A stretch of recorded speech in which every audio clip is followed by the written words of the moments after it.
Welcome back to Right Now Trending TV News. Before we get started, I kindly ask you to please subscribe to the channel and click the notification bell for more videos.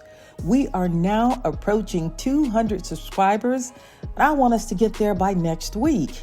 So please, guys, please subscribe right now. I would really appreciate it.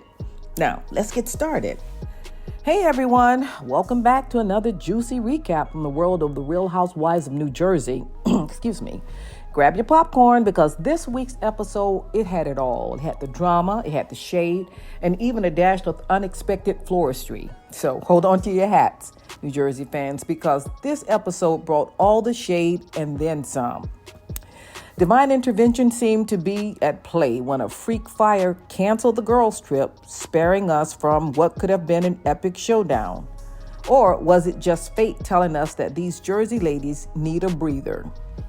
Either way, it looks like Teresa is ready to spill some tea about Margaret, and the tension is thick.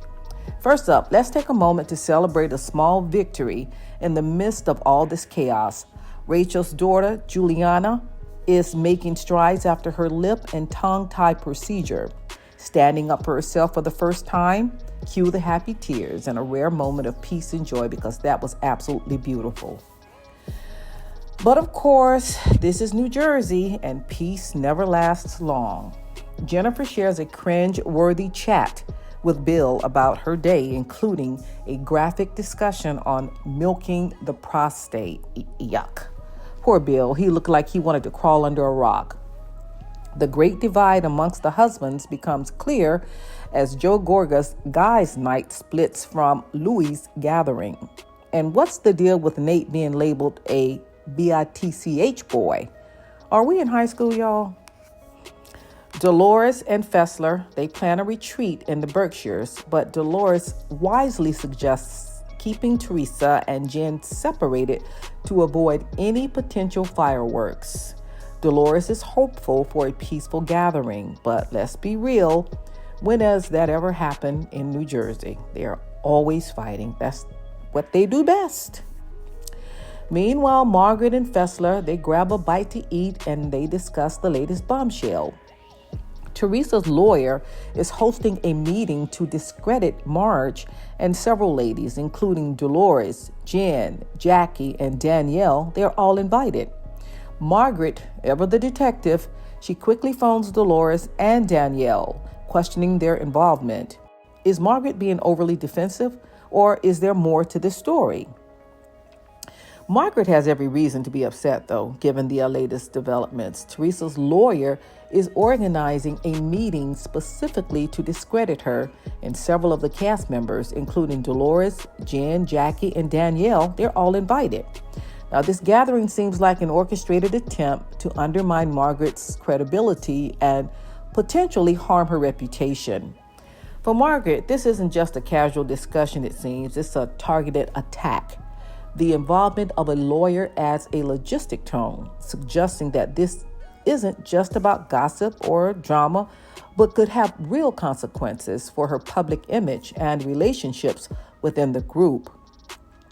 Margaret might feel betrayed, especially since some of her friends, like Dolores, are attending the meeting. Now, this situation would naturally make her question their loyalty and intentions.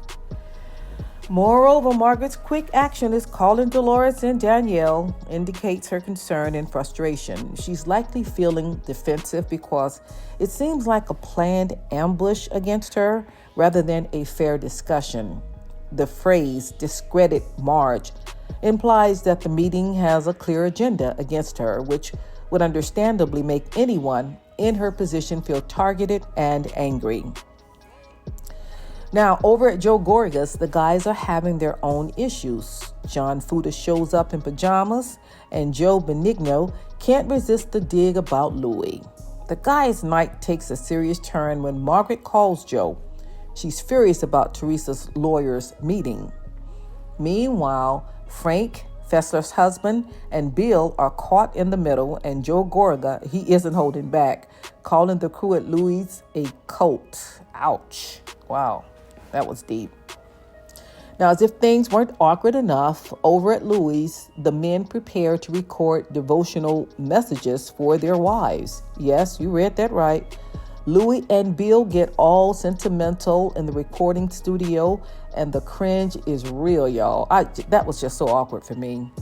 Now, how are they keeping straight faces? It looks like Louis wanted to just break because that just came off so awkward, and there was a stark contrast between the two get-togethers from the men. The night then takes a wild turn when Fuda appears to have an allergic reaction, leading to a mini crisis.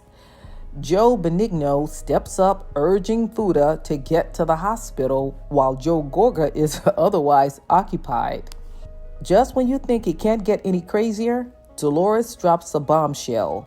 The house they were supposed to stay in for the Berkshires burned down to the ground, kaput, all gone. Is this a sign from the universe?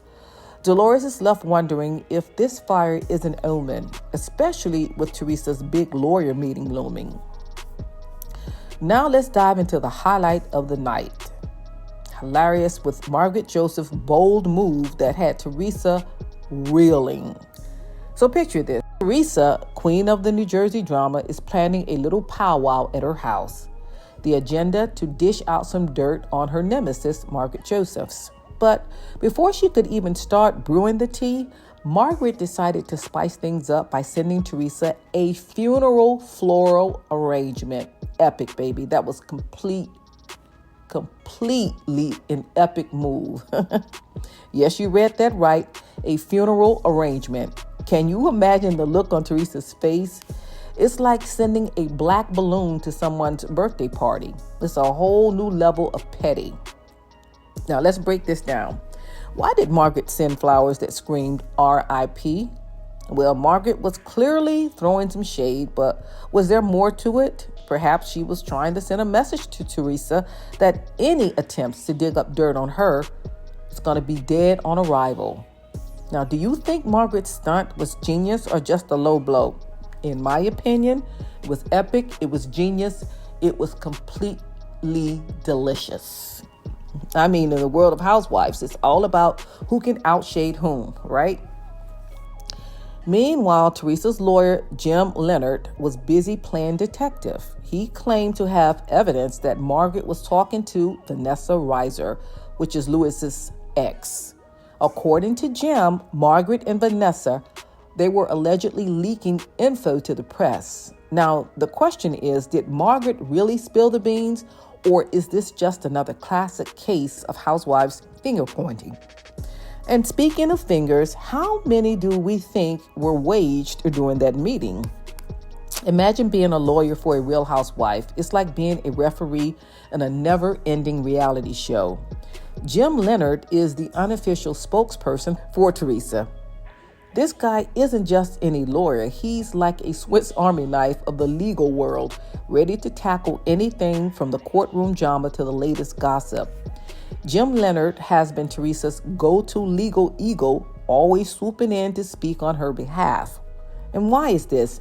Maybe he's the only one brave enough to navigate the murky waters of the New Jersey drama. Or perhaps he's just really, really good at handling the endless she said situations, if you know what I mean. Now, whether it's clarifying Teresa's statements or defending her against the latest rumors, Jim is always there, cool as a cucumber. But let's be real, Jim's role is as much about PR as it is about law. In the land of reality TV, where perception is everything, Jim's like Teresa's legal bodyguard, making sure her narrative stays on point. So what kind of lawyer is Jim Leonard? One who can juggle court cases, public opinion, and the occasional reality TV plot twist, all while keeping a straight face. That, my friend, is a talent worthy of his own reality show. This episode has had its fair share of hypocrisy. Teresa, who's had her fair share of spats and alliances, seems to be pointing fingers at Margaret for speaking to Vanessa. But let's not forget, Teresa herself is buddy-buddy with Kim D, who's been anything but nice about her in the past. I mean, how do you think Teresa rationalizes these relationships? It's like keeping your enemies closer, but on a whole new level. As the dust settles from this week's episode, we're left with so many questions. Is Teresa overreacting, or does she have a point about Margaret? And what's the deal with the funeral flowers? Was that the ultimate housewife shade or just plain tacky? And let's not forget John's allergic reaction. Do you think he'll be more careful about what he eats at future events, or will he just be bringing his own snacks? As we gear up for the next week's episode, the drama is sure to escalate. Will Teresa and Margaret finally have a face-to-face showdown? And what other surprises does Margaret have up her sleeve? Keep those speculations coming, and let's see how this story unfolds. Don't forget to comment below with your thoughts on Margaret's floral stunt and Teresa's reaction. Was it hilarious, or was it a bit too much? And what do you think about the alleged leaks to the press? Real or housewives fiction? Let's get the conversation started. And as always, thanks for joining me for this week's New Jersey recap. If you're not already subscribed, hit that button and stay tuned for more juicy updates and breakdowns. See you next time, guys. Love you.